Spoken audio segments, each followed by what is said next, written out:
अस्सलाम वालेकुम सर। वालेकुम अस्सलाम।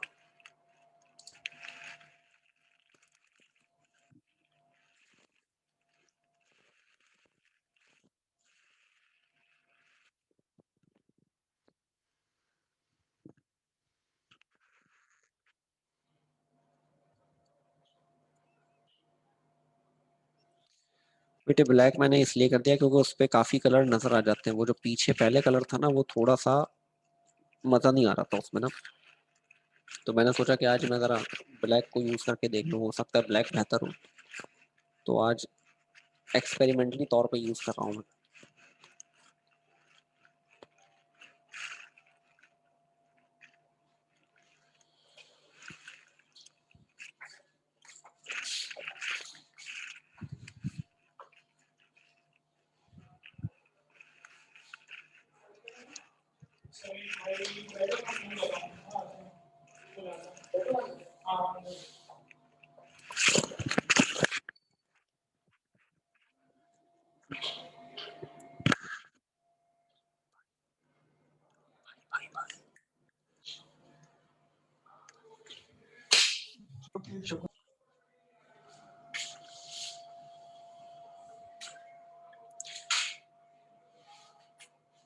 अच्छा जी, लास्ट क्लास की थोड़ी सी बात करते हैं। लास्ट क्लास में क्या डिस्कस हुआ था।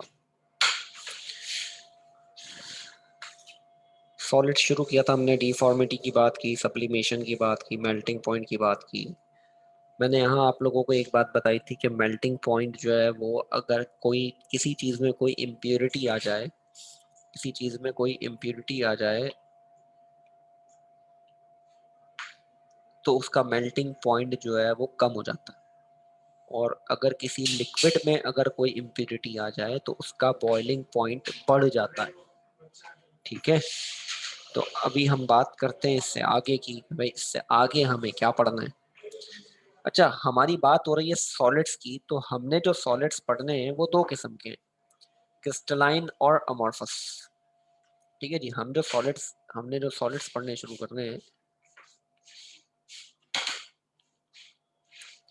तो हम पढ़ेंगे दो तरह के सॉलिड्स, क्रिस्टलाइन सॉलिड्स और अमॉर्फस सॉलिड। ठीक है भाई, तो हम दोनों को क्या करते हैं, क्लासिफाई करते हैं। क्रिस्टलाइन सॉलिड्स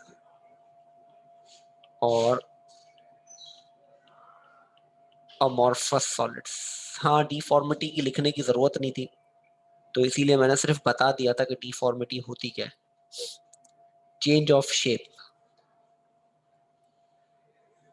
हाँ जी, सॉलिड्स की ही तो हर तकरीबन चीजें सॉलिड ही तो हैं, गैसेस और लिक्विड तो इतने नहीं है ना।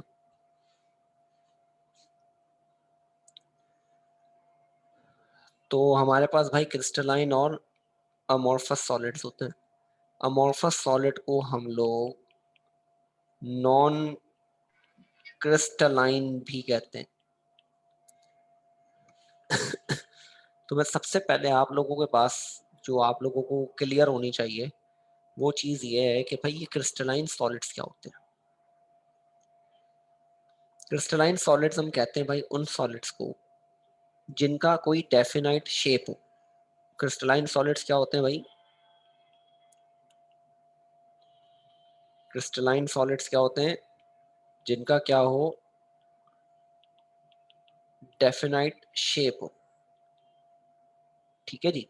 अब जैसे मैं आपको इसकी एक एग्जांपल दूं, जैसे नमक, शुगर, NaCl या C12H22O11। तो हमारे पास ये जो है, ये क्रिस्टलाइन सॉलिड्स हैं। क्यों? इनका एक डेफिनाइट शेप है। ठीक है जी, डेफिनाइट अरेंजमेंट है, तो इनकी वजह से हम उन्हें क्या कहते हैं, क्रिस्टलाइन। अमॉर्फस क्या होता है भाई, अमॉर्फस जो जिनका कोई डेफिनाइट शेप ना हो। ठीक है जी, शेप चेंज होता रहे।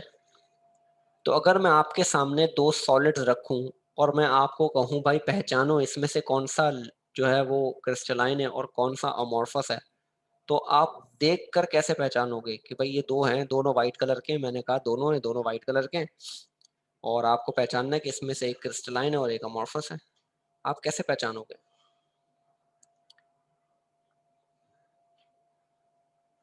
शेप तो वाजे नजर नहीं आ रहा। अब तो नजर भी नहीं आ रहा। मैंने आपके सामने रख दिया नमक और मैंने आपके सामने रख दिया टैल्कम पाउडर।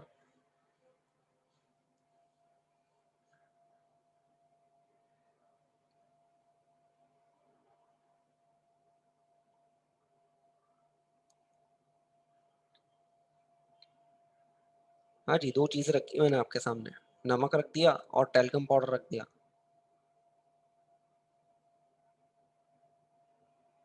भाई तो मैं नमक को तोड़ के कैसे देखूंगा?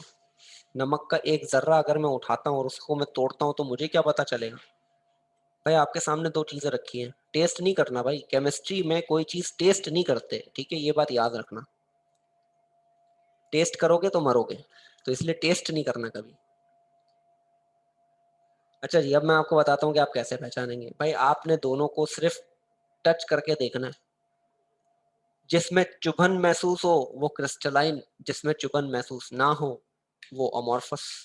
जैसे मैं NaCl लेता हूँ उंगलियों के दरमियान में अपने, और उसे अगर मैं फील करूंगा तो थोड़ा सा चुभन महसूस होगी, ठीक है जी, शार्प एजेस की वजह से।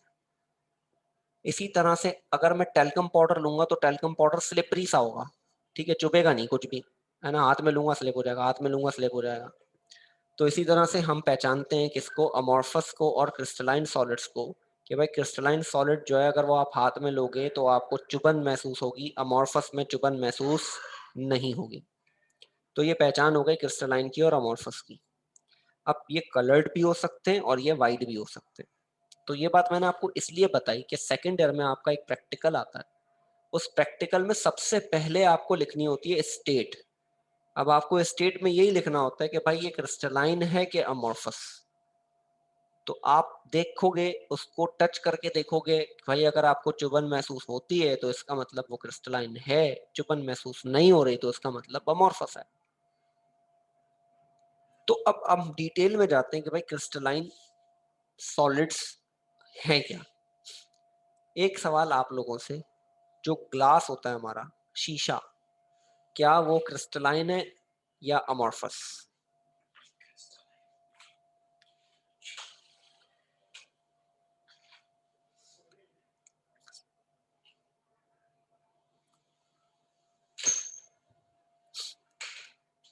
जी, सिर्फ एक ही जवाब सही है, बाकी सब ने गलत जवाब दिया।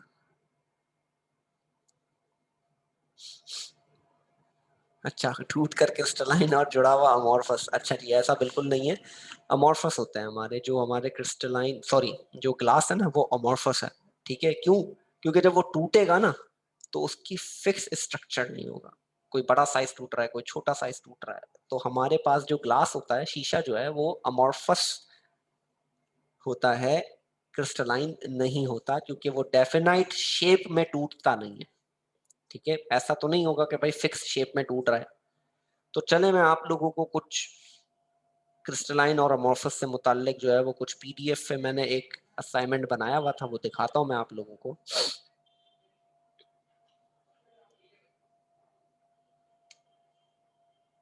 हाँ जी, ये देखें, मैं इसको एक काम करता हूँ, टिल्ट कर देता हूँ ताकि आप लोगों को देखने में आसानी हो जाए,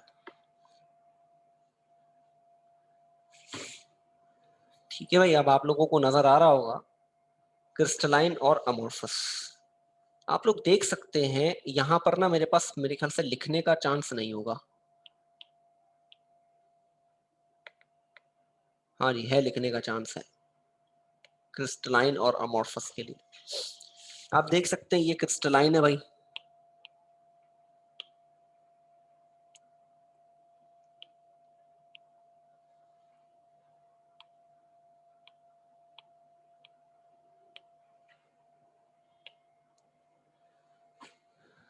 या पॉइंटर नहीं आ रहा, अगर यहाँ पॉइंटर आ जाता तो काम हो जाता।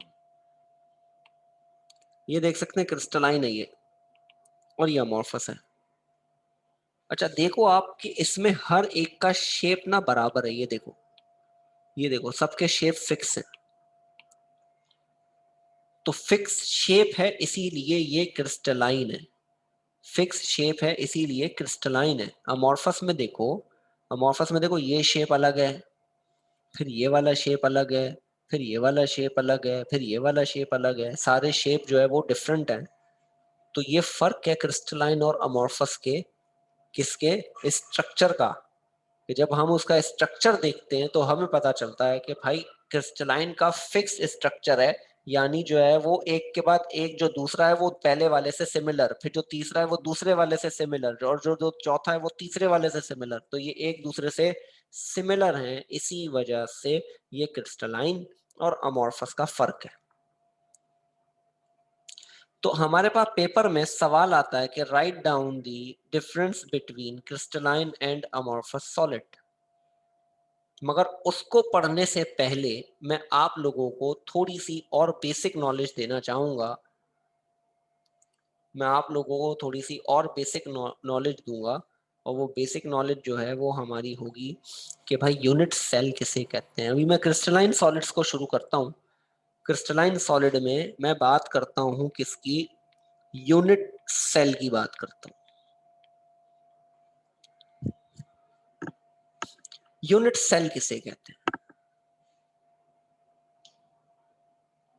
अगर बायो वाले मौजूद हैं और किसी ने 8 में भी थोड़ी बहुत बायो पढ़ी होगी, तो भाई एक ह्यूमन बीइंग यानी मैं, आप, हम सब का बेसिक यूनिट कौन है? सेल।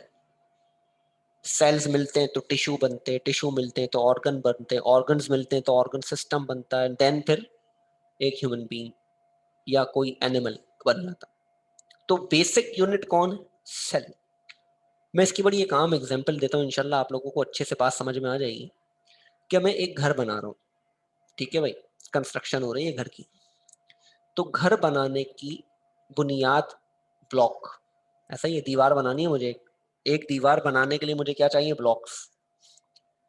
जब मैं 4 दीवारें बनाऊंगा, जब मैं 4 दीवारें बना दूंगा, तो मेरे पास क्या बन जाएगा? कमरा। ऐसा ही है। तो ब्लॉक मेरा क्या होगा? Unit cell. मेरा ब्लॉक क्या हो गया? यूनिट सेल हो गया। और मेरा कमरा क्या हो गया? क्रिस्टल। मेरा कमरा क्या हो गया? क्रिस्टल। ठीक है भाई। मैं भी इसको थोड़ा आगे जाके चेंज भी करूंगा, ताकि मुझे आपको एक और नई चीज समझानी है, वो समझ में आ जाए। तो भाई ब्लॉक्स बनाए, ब्लॉक्स मिला तो दीवार बन गई। जब दीवारें मिली तो क्या बन गया? कमरा बन गया। ठीक है भाई। तो यूनिट सेल हमारा क्या हो गया? वहां पे ब्लॉक हो गया। यूनिट सेल क्या हो गया? हमारा ब्लॉक हो गया। तो इसी तरह से बहुत सारे यूनिट सेल मिलते हैं ना, तो क्रिस्टल बनता है। जब बहुत सारे यूनिट सेल मिलते हैं तो क्या बनता है? क्रिस्टल बनता है। इसी तरह जैसे बहुत सारी ईंटें मिल रही हैं, ब्लॉक्स मिल रहे हैं, तो क्या बन रहा है? कमरा। समझ आ गई? तो यूनिट सेल को अगर मैं डिफाइन करूं, इसको यूनिट सेल को अगर मैं डिफाइन करूं, तो यूनिट सेल क्या होगा हमारा? The basic structural unit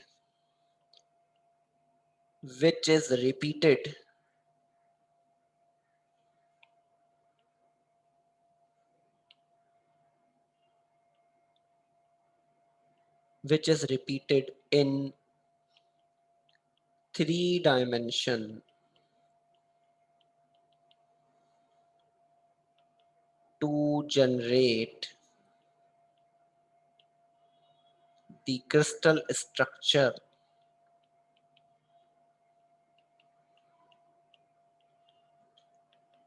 is called unit cell। ठीक है भाई, इज कॉल्ड यूनिट सेल। तो ब्लॉक हमारी एग्जांपल हो गई किसकी? एक यूनिट सेल की।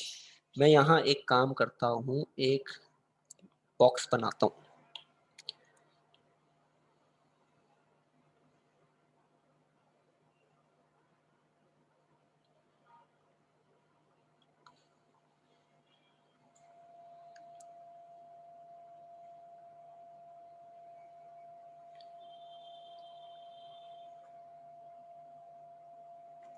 ठीक है भाई, ये मैंने एक बॉक्स बना दिया, है ना। हमारा ये बॉक्स जो है, यानी ये देखिए, जरा जूम करके दिखाता हूँ आपको। ये बॉक्स हमारा क्या है? एक यूनिट सेल है। ठीक है, ये एक बॉक्स हमारा क्या है? यूनिट सेल है। ऐसे बहुत सारे मिलेंगे ना, ऐसे बहुत सारे मिलेंगे, तो क्या बन जाएगा हमारा? क्रिस्टल बन जाएगा। क्या बन जाएगा हमारा? क्रिस्टल बनेगा। यानी मैं इसी के साथ एक और लगा दूं, ठीक है, फिर मैंने इसके साथ एक और लगा दिया, सही है भाई, फिर मैंने इसके साथ एक और लगा दिया, फिर मैंने इसके साथ एक और लगा दिया। समझ आ रही है कहानी? हाँ भाई। फिर मैंने इसके साथ एक और लगा दिया, फिर इसके साथ क्या लगा, एक और लग गया, फिर इसके साथ एक और लग गया, फिर इसके साथ एक और लग गया। तो ये क्या बन रहे हैं हमारे, क्रिस्टल स्ट्रक्चर बन रहे हैं। ये पीछे भी लगेगा एक। तो ये अब बन गया क्रिस्टल। अब ये क्या बन गया हमारा, क्रिस्टल बन गया। आ गई समझ में कहानी? मुझे उम्मीद है आपको बहुत अच्छे से समझ आया होगा।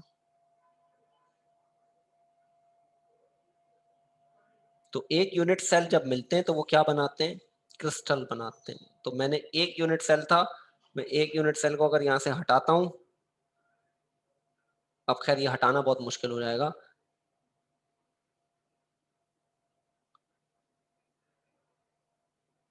अब ये जो है वो टूट गया, यानी इसको जरा मुझे मिटाना पड़ेगा दोबारा। तो मिटा दूं मैं इसको?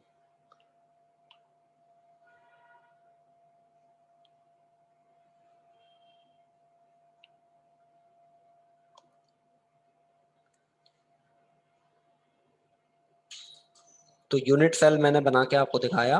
तो एक यूनिट सेल जब मिलता है या बहुत सारे यूनिट सेल जब मिलते हैं तो वो क्या बनाते हैं, क्रिस्टल बनाते हैं। ठीक है, ये आप लोगों ने लिख लिया।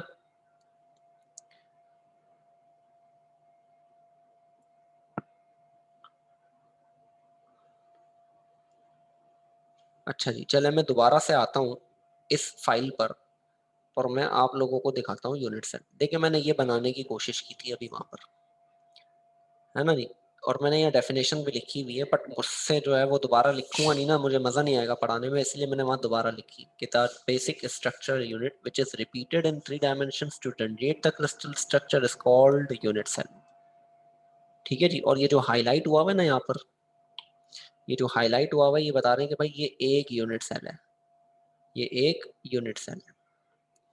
अब यूनिट सेल की डायमेंशंस होती है भाई, देखें ये इन्होंने बताया भाई, ये देखो कि ये क्रिस्टल लैटिस और ये यूनिट सेल, ये इन्होंने जो हाईलाइट किया हुआ ये एक यूनिट सेल, फिर ये दूसरा यूनिट सेल, फिर ये तीसरा यूनिट सेल। ठीक है, तो इस तरह से ये यूनिट सेल इन्होंने हमें बताए हुए। मैं यहाँ पे मिटा इसलिए रहा हूँ क्योंकि मेरी पीडीएफ खराब हो जाएगी। तो मैं दोबारा आता हूँ वहां पर कि एक यूनिट सेल के पास, एक यूनिट सेल के पास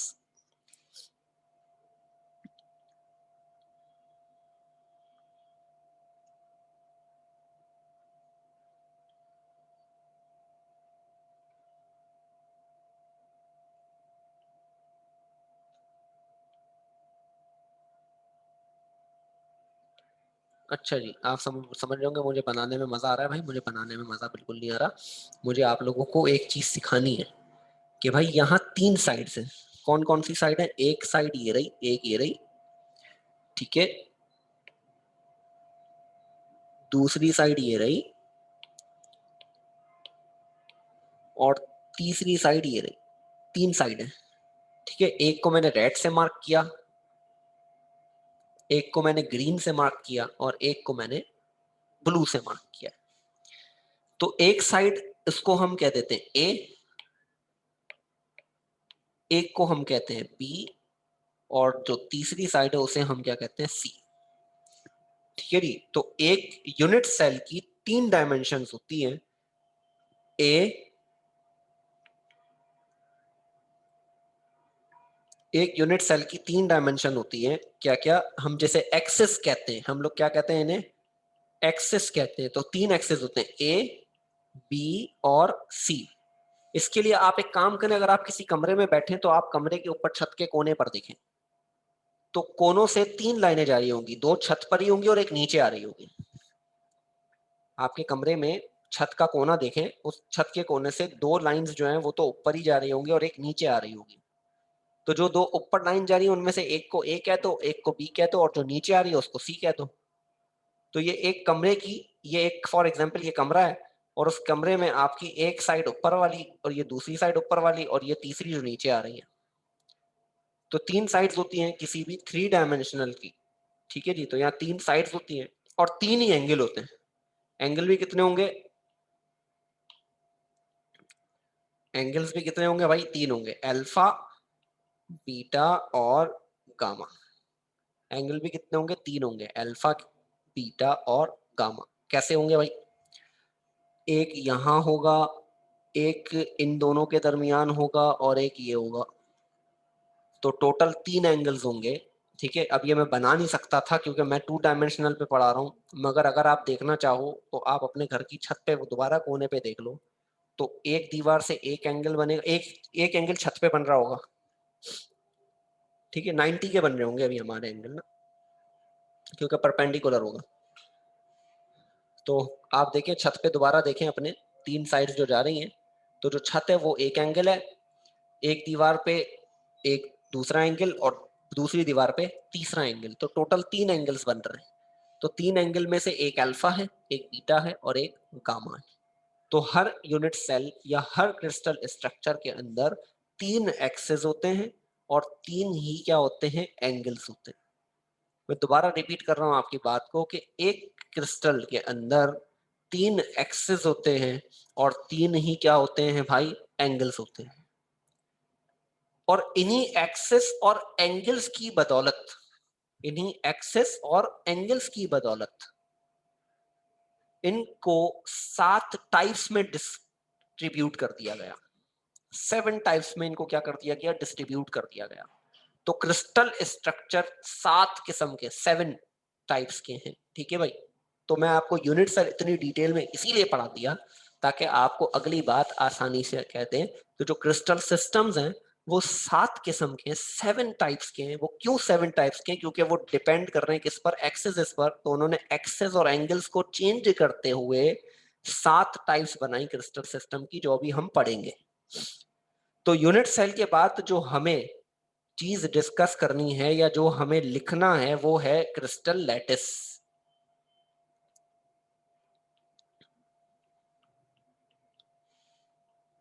चले भाई, क्रिस्टल लैटिस की डेफिनेशन लिख लें।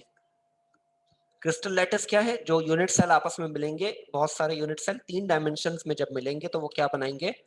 एक क्रिस्टल बनाएंगे। मैं दोबारा से आपको दिखाता हूं, ये देख लें भाई, ये एक क्रिस्टल है, ये एक क्रिस्टल है और उसमें जो हाईलाइट हुआ हुआ है ब्लू ब्लू से, वो एक यूनिट सेल है। तो मैं आपको यहाँ पे डेफिनेशन लिखवा देता हूं। The array of points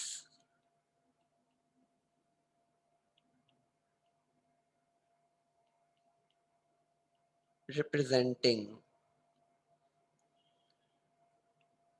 atoms, ions,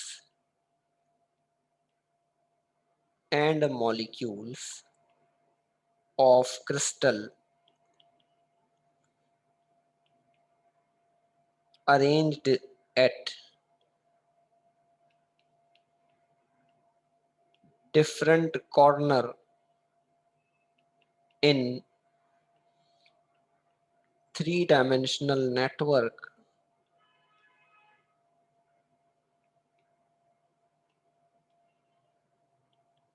is called crystal lattice.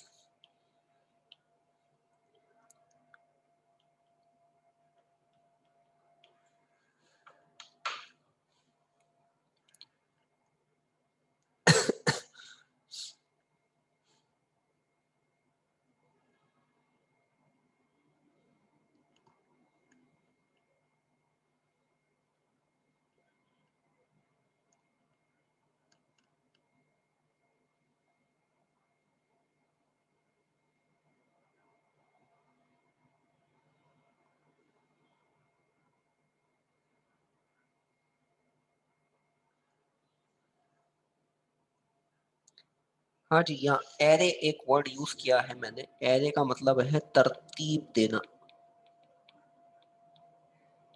या सफ बंदी।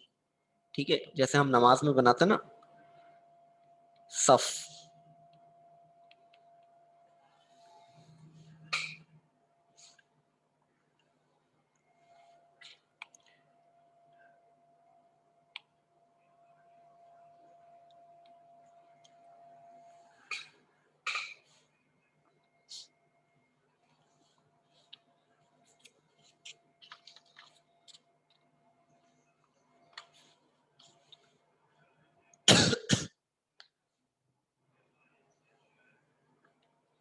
क्या दोबारा समझाऊं तनवीर?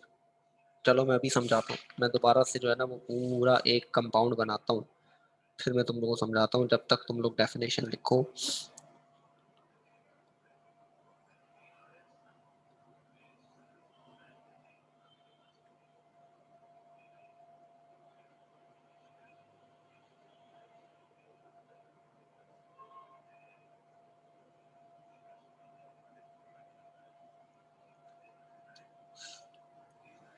बेटा यही तो पूरी बात समझाना चाह रहा हूँ, जरा 2 मिनट दो, मैं बताता हूँ।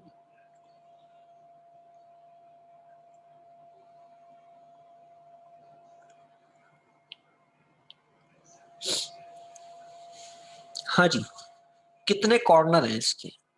इसके कितने कोने हैं? जरा कोने काउंट करना।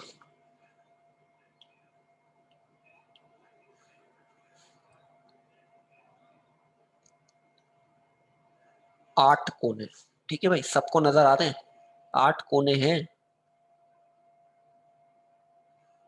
मैं इन कोनों पर क्या करना हूं, अब मैं अरेंज करना शुरू करूंगा किसको? आइंस को। जैसे मैं फॉर एग्जांपल NaCl बना रहा हूं।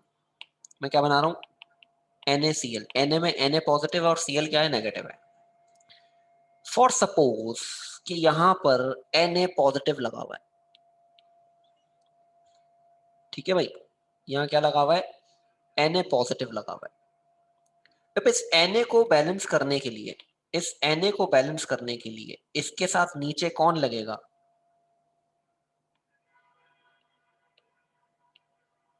Na को बैलेंस करने के लिए कौन आएगा? नेगेटिव। पॉजिटिव को बैलेंस करने के लिए कौन आएगा? नेगेटिव। यानी कौन आएगा? Cl नेगेटिव आएगा। फिर इस Cl नेगेटिव को बैलेंस करने के लिए इस कोने पे कौन आएगा? Na positive. फिर इस Na पॉजिटिव को बैलेंस करने के लिए इस कोने पे क्या आएगा? Cl negative. फिर इस Cl नेगेटिव को बैलेंस करने के लिए इस कोने पे कौन आएगा? Na positive. फिर इस Na पॉजिटिव को बैलेंस करने के लिए इस कोने पे कौन आएगा? Cl negative.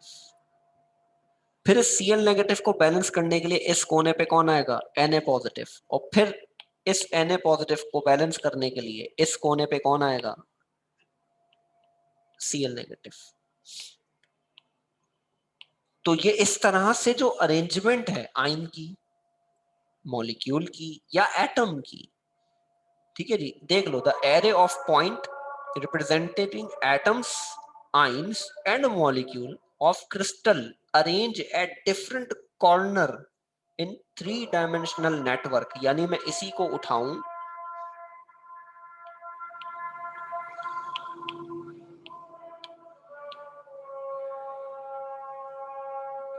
मैं इसी को उठाऊं, यहां पेस्ट करूं और यहां मिला दूं इसको। ठीक है, फिर इसी तरह से मैं एक और उठाऊं और यहां मिला दूं इसको। फिर मैं एक और उठाऊं और यहां मिला दूं, किधर? इधर मिला दूं। चलो ठीक है जी, इस तरह से जो अरेंजमेंट होगी उसे हम कहते हैं क्या? Crystal lattice. तनवीर समझ आई बात?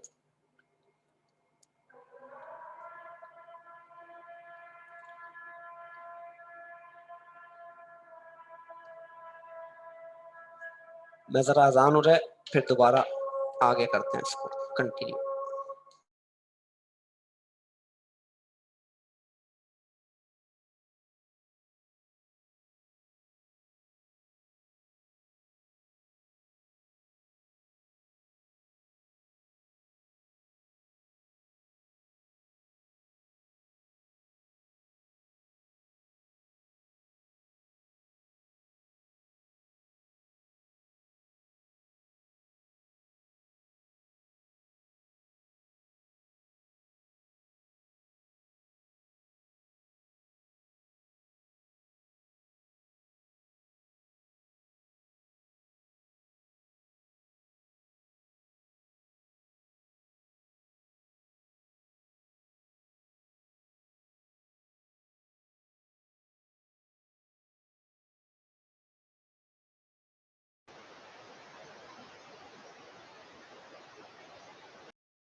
चले भाई तन्वी भाई, शुक्रिया आपका कि आपको बहुत अच्छा समझ आ गया।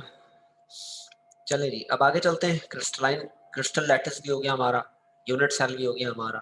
ठीक है, ये यहाँ पढ़ाने में ज्यादा मजा आ रहा है, उसकी वजह ये कि बोर्ड पर मैं इस तरह से नहीं बना सकता, है ना। इतना अच्छा तो मेरा वो नहीं है हाथ के मैं बोर्ड पे इतना अच्छा बनाऊं और फिर उसके आगे दोबारा उसको रिपीटिंग। तो रिपीटिंग में यानी कॉपी पेस्ट करने में तो फिर मसला नहीं होता, मगर वहां पे तो बार बार बनाना पड़ता है ना, इसलिए कोफ्त आती है बनाते हुए। तो खैर आगे चलते हैं भाई। क्रिस्टल लैटिस के बाद हम बात करते हैं टाइप्स ऑफ क्रिस्टल सिस्टम की। ठीक है जी, हम बात करते हैं किसकी?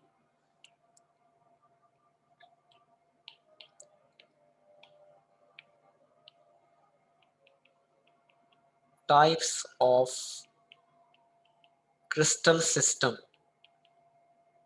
हाँ जी, क्रिस्टल सिस्टम्स किन्हें कहते हैं? क्रिस्टल सिस्टम कहते हैं कि जो हमने अभी एक्सेस और एंगल पढ़े, A B C alpha beta gamma, इनकी बेस पर हमारे पास, लिखा नहीं अभी तक? तो भाई अजान हो रही थी, उस दौरान लिख लेते यार। चलो स्क्रीनशॉट भेज दूंगा।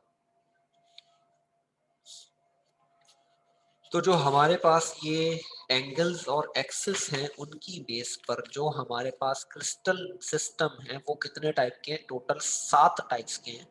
मैं आपको यहाँ दिखाता हूँ, ठीक है। देखिए, क्रिस्टल लैटिस समझा दिया, अब आ गए हम टाइप्स ऑफ क्रिस्टल लैटिस के ऊपर।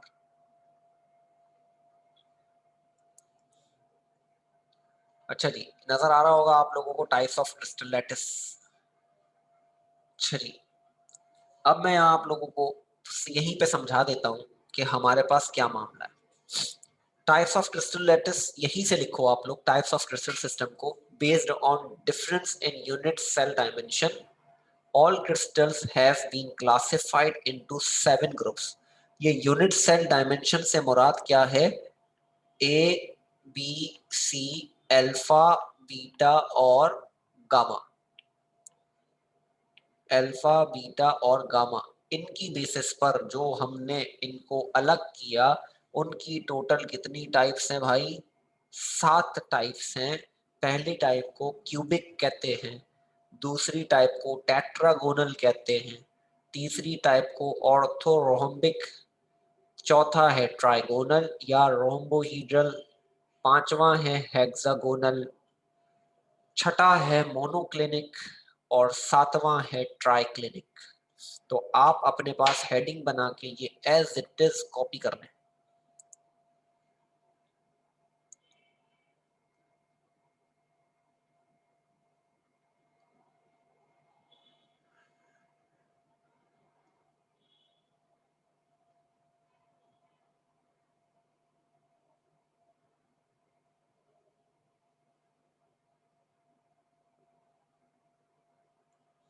बेटे याद ये नहीं करना, याद क्या करना है अभी मैं बताता हूँ।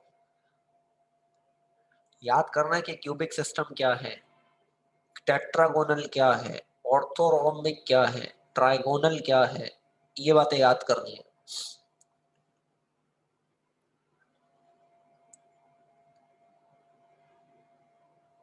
ये जब लिख लें तो मुझे मैसेज कीजिएगा ताकि फिर मैं जो है वो।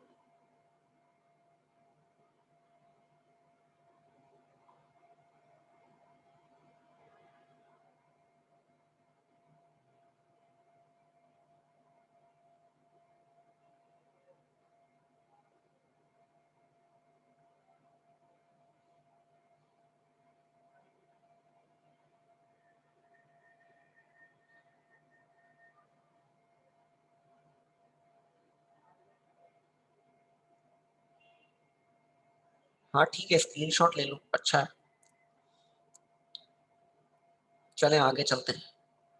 हाँ भाई, ये टाइप्स हैं हमारे पास, ठीक है। सबसे पहली देख रहे हो, ये नंबर 1 2 3 4 डाल देता हूँ मैं। ये भाई ये 1 है, ये 2 हो गई, ये 3 हो गई, ये 4 हो गई, ये 5 हो गई, ये 6 हो गई और ये 7 हो गई। तो 1 है क्यूबिक। देखो क्यूबिक का शेप कैसा है, टेट्रागोनल, ऑर्थोरोम्बिक, रोम्बोहीड्रल या ट्राइगोनल, मोनोक्लिनिक, ट्राइक्लिनिक और हेक्सागोनल। ठीक है भाई, अबे भाई मैं भेज दूंगा स्क्रीनशॉट, टेंशन नहीं ले यार, मैं भेज दूंगा, समझ ले भाई। तो ये सिस्टम्स है हमारे पास। देखो ये थोड़ा मैंने और मुनासिब नजर आ रहे थे इसलिए मैंने लिखा और ये लगा दी कि भाई ये थोड़ा बेहतर नजर आ रहे हैं। इसके अलावा शायद एक और होगी इसमें और बेहतर नजर आ रहे हैं, तो मैंने जो है वो हर 2-3 तरह की तस्वीरें लेकर यहाँ लगा दी, ताकि एक चीज ये जब तक स्ट्रक्चर्स नजर नहीं आएंगे ना ये समझ नहीं आएंगे। फिर मैंने